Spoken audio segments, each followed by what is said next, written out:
Bueno, pues se dieron los resultados del Censo de Población y Vivienda 2020 y pues la primera sorpresa que nos llevamos es que, de acuerdo con la estimación que se había hecho a la mitad del ciclo en 2015, se pensaba que éramos 127 millones de mexicanos, pero no, somos poquitito más de 126 millones. Vamos a hablar sobre los resultados de este censo con Edgar Bielma Orozco, director general de Estadísticas Sociodemográficas del INEGI.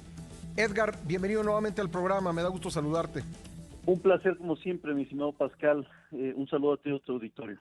Pues, ¿qué le pasó a ese millón de habitantes que creíamos que el país tenía y resultó que no? Pues resulta que ya desde el año 2018, con la encuesta nacional de dinámica demográfica, veníamos registrando un descenso en las tasas de fecundidades muy clara, que evidentemente ya para 2020 pues estaba más que afirmada. Otro de los elementos que también nos llama mucho la atención es el no retorno de migrantes. Ese también la encuesta nacional de dinámica demográfica lo venía alertando y lo vuelve a ratificar el censo, es decir, todo lo tradicional de aquellos connacionales que regresaban de los Estados Unidos no se dio con el mismo volumen en esta ocasión. Sin duda puede ser que los efectos legales y política internacional de migración haya afectado a que estas personas no quisieran arriesgarse a estar yendo y viniendo de su actual lugar de origen, que son los Estados Unidos, y todos esos componentes sin duda juegan un elemento fundamental. Los La fallecimientos tasa no. de mortalidad hasta Eso te iba a marzo preguntar. era la misma. Okay. Era la misma. Eso son los tres grandes componentes demográficos que mueven una población. En términos de mortalidad, qué bueno que fue hecho el censo en marzo, porque entonces hicimos un cierre de caja y que, por cierto, ya la mortalidad del año 2020 la tenemos perfectamente registrada con los certificados de defunción, que por cierto lo voy a publicar el día de mañana, ¿no? Mañana Entonces, publican los sí, certificados de defunción del sí. 2020. Del 2020, del corte de enero a agosto. ¿Y por qué agosto? Porque fue el mayor pico de la pandemia. Esta es la primera vez en la historia que vamos a hacer eso. Entonces, interesante. ¿A qué hora dan a conocer esto mañana? a las 6 de la mañana, Bueno, pues como estaremos muy siempre, pues pendientes. podrás hablar ya de eso el día de mañana. Bueno, pues qué interesante que lo hagan. Bueno, hay muchas cosas que comentar. Si te parece, yéndonos, digamos, de lo más importante, comenzando con lo más importante, pues sería el envejecimiento de la población del país. Exactamente, Pascal, mira, hemos pasado de una edad mediana de 22 años hace 20 años, en el año 2000, a 29 años en el año 2020. Pero quiero destacar que seguimos siendo una población joven, porque para empezar la pirámide poblacional sigue siendo una pirámide poblacional, aunque con su base un poco más reducida. Eso a nivel nacional. Sin embargo, cuando vemos el detalle fino de las entidades federativas, el caso de la Ciudad de México, por ejemplo, ya dejó es así de ser una población joven. Es una población formalmente envejecida porque ya no es una pirámide poblacional, de hecho parece un balón de fútbol americano, es decir, poco en la base, ancho en la edad media y delgado otra vez en la edad madura. Es decir, tiene una edad mediana de 35 años contra el nacional de 29, y en contraste tienes una entidad con población muy joven, demasiado joven, 24 años de edad mediana, que es Chiapas, lo cual también es delicado. Si tú no eres una entidad que fomente el trabajo, la educación y muchos de los indicadores, eso se te vuelve un problema, porque entonces te vuelves un expulsor de población joven migrante, tanto nacional como internacional. Digamos que Chiapas todavía tendría la oportunidad del bono demográfico, si lo aprovecha.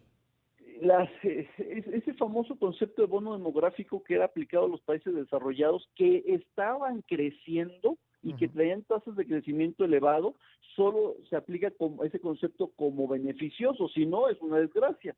En la mayoría de los países del mundo nunca se ha aprovechado eso, y lo que ha hecho es que Pakistán, muchos países de África, mismo Latinoamérica, pues se vuelven productores de pobreza y expulsores de su propia población. Esa es la realidad. Es muy raro el país que haya aprovechado un famoso bono demográfico. Bueno, oye, quisiera preguntarte también por las dificultades que pues entrañó la aplicación de este censo en una etapa tan compleja del país. ¿Pudieron llevar a cabo todo el trabajo que estaba programado? En un 99.9% sí, Ujú. 99.9% sí. Solo en un 0.1% que fue por no, sobre todo por cuestiones políticas, enfrentamientos entre comunidades por límites territoriales, que eso se traduce en 23,000 viviendas, de las más de 35 millones de viviendas habitadas, Ujú. no fue posible ingresar Pero no fue por la pandemia, fue por problemas de no, límites, fue etcétera. exactamente, y que Sí. eso inclusive hubo violencia contra nuestros entrevistadoras principalmente, dado que el ¿Esto fue en el 70% estado son de del sexo Oaxaca? femenino. Fue tanto en Tlaxcala como entre Oaxaca y Chiapas, así es. Oh, de acuerdo. Bueno, yo quisiera preguntarte, y sé que puede ser un poco extenso y por eso te pediría que nos esperaras un momento en lo que hacemos un corte obligado. Muy Quisiera bien. preguntarte sobre pues los indicadores. ¿Qué dicen los indicadores sociodemográficos del tipo del país que somos, especialmente comparado con censos anteriores? ¿Qué Muy tanto bien. hemos avanzado en pues satisfacer necesidades básicas de la población? Si eres tan amable. Edgar, regresamos contigo en un momentito para concluir la entrevista. Quedo atento, sí. Gracias, gracias. Estamos hablando con Edgar Bielma Orozco, director general de Estadísticas Sociodemográficas del INEGI, sobre el Censo de Población y Vivienda 2020. Regresamos en un momento. Le agradezco mucho a Edgar Bielma Orozco, director general de Estadísticas Sociodemográficas del INEGI, que me haya esperado en la línea. Edgar, pues continuando con nuestra conversación en cuanto al desarrollo del país, en cuanto a los indicadores sociodemográficos, ¿dónde nos encontramos? Somos, a pesar de las evidentes desigualdades que hay en México, un mejor país en términos de desarrollo social del que éramos en 2020. En lo general sí, en lo particular todavía no. En lo general, por ejemplo, hemos avanzado en educación al pasar de 7.5 años en el año 2000 a 9.7 años, es decir, por fin terminamos la secundaria en promedio Uh-huh. y esa es una buena noticia. Sin embargo, en lo particular no, porque tenemos casos como la Ciudad de México, que inclusive ya casi termina la preparatoria con cerca de 12 años en promedio. Sin embargo, tienes entidades como Chiapas, donde apenas está cursando el primer año de secundaria. Entonces ahí ya tienes contrastes muy fuertes. En el piso de tierra, en piso de tierra de las viviendas, por ejemplo, tienes una muy buena noticia. Hubo un descenso significativo de 13% en el año 2000 a 3.5%, pareciera ya muy poquito esa cifra de viviendas con piso de tierra y que afecta a la salud sobre todo de los infantes. Uh-huh. El dato nacional pareciera muy favorable, sin embargo tienes entidades como Guerrero donde esto representa casi el 15%. O sea, si el 3.5 fuera más o menos homogéneo en todo el territorio nacional, sería una muy buena noticia, pero tienes entidades con, insisto, hasta el 15% de viviendas con piso de tierra. Entonces son esos contrastes los que el censo está registrando y que está alertando de que efectivamente tenemos que crecer homogéneo Uh-huh. o sin duda se van a acentuar estas desigualdades. Otra situación que vemos, por ejemplo, es en las tecnologías de la información de los hogares. Si bien el Internet ha crecido bastante en las viviendas, al pasar de 21% en el año 2010 a 52% en el año 2020, otra vez lo mismo. Tenemos entidades donde ese ha sido un avance nulo y en cambio en la Ciudad de México, en Jalisco o en Nuevo León, pues este ha sido un avance significativo, ¿no? Uh-huh. Entonces sí, se están registrando indicadores nacionales muy favorables de crecimiento sociodemográfico, económico y social, sin embargo, no está siendo homogéneo. Déjame preguntártelo de esta manera. La brecha que separaba, vamos a hablar de regiones, de estados del país. La brecha que separaba al México, digamos, del norte-occidente, ¿se ha abierto, es más amplia en relación con el México del sur-sureste de lo que era en el año 2000? Sin duda, porque insisto, lo que está sucediendo es que estas entidades, incluida, aunque no es del norte de la Ciudad de México, pero obviamente por concentrar los poderes de la Unión se ve beneficiado, Ujú. lo que está sucediendo es que efectivamente están creciendo, se están volviendo. Te pongo el ejemplo, te decía, de la Ciudad de México. La Ciudad de México tiene el nivel de educación de un país de la OCDE, Ujú. solo para darnos una idea, y tienes a un Chiapas de la calidad educativa y de los años de educación como de un país que todavía está en vías de desarrollo. Entonces tienes esos fuertes contrastes que sin duda además se siguen acentuando porque hay entidades que siguen creciendo, que Ujú. se siguen consolidando y otras que simplemente no están avanzando significativamente, Pascal. Eh, hay modo de decir, tomando en su conjunto estos indicadores, pues cuál fue la entidad del país que más avanzó en los últimos 20 años y la que menos avanzó? Eso será parte de los estudios que mucha gente tendrá que hacer durante estos próximos años, porque Ujú. es una cantidad inmensa de información. Lo que te comento son los indicadores muy, muy a la mano, pero que se tendrá que hacer toda una integración y evaluación precisamente de esto. De hecho, hay una institución, Coneval, que es lo que hace, toma toda nuestra información, Ujú.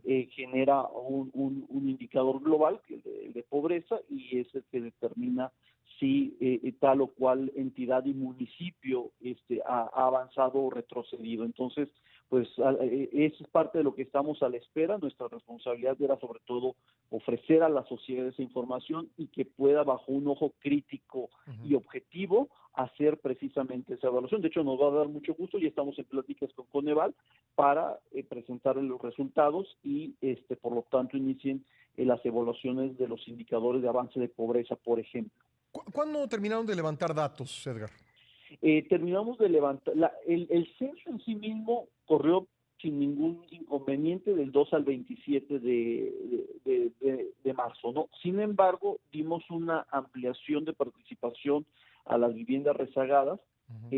hasta el mes de mayo, que participaron por internet, por cierto, y vía telefónica. Es decir, nadie en este país ya podía decir no me censaron porque no fueron a visitarme. Uno, porque la evidencia la tenemos ahí, a través de los dispositivos móviles y la captación de la coordenada de esa vivienda, Ujú. de que hubo una visita, y dos, de que esa persona tenía la obligación cívica de, si no se la encontraba, que pudiera participar por primera vez en la historia vía telefónica o vía internet. Es decir, ya en este país eso de que, no me censaron porque no estaba, ya no era pretexto, Ujú. ya era obligación de ese propio ciudadano. Entonces, si no se encontraba en el momento de la visita, haber llamado y haberse censado vía internet o telefónica. Es decir, tenía todas las posibilidades para poder participar en este censo. Entonces, pero Ujú. esa parte, sobre todo de los rezagados, se les dio una ampliación hasta el mes de mayo, Pascal. Ahora, como digamos, vamos a decir que terminaron en mayo de levantar los datos, todavía no se daba el peor momento de la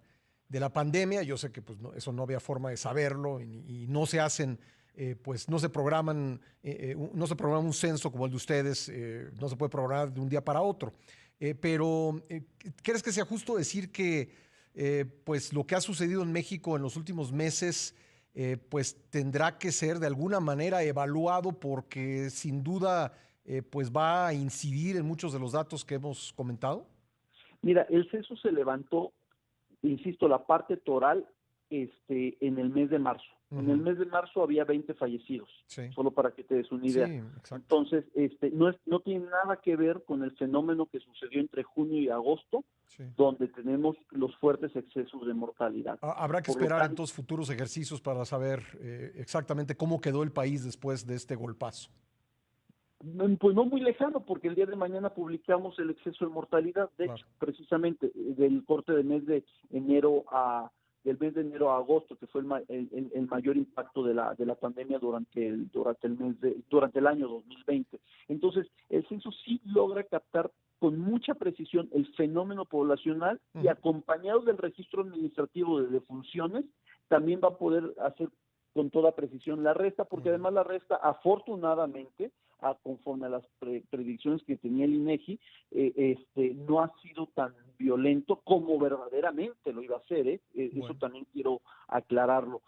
Aún así sigue siendo un evento muy lamentable de alrededor de 300,000 muertes en exceso de mortalidad en nuestro país, pero que como nosotros lo esperábamos en particular, de más de 1 millón de personas, sin duda no afecta al volumen. Muy bien, tengo que dejarlo ahí, Edgar, por tiempo. Adelante, pero te agradezco mucho que hayas estado con nosotros.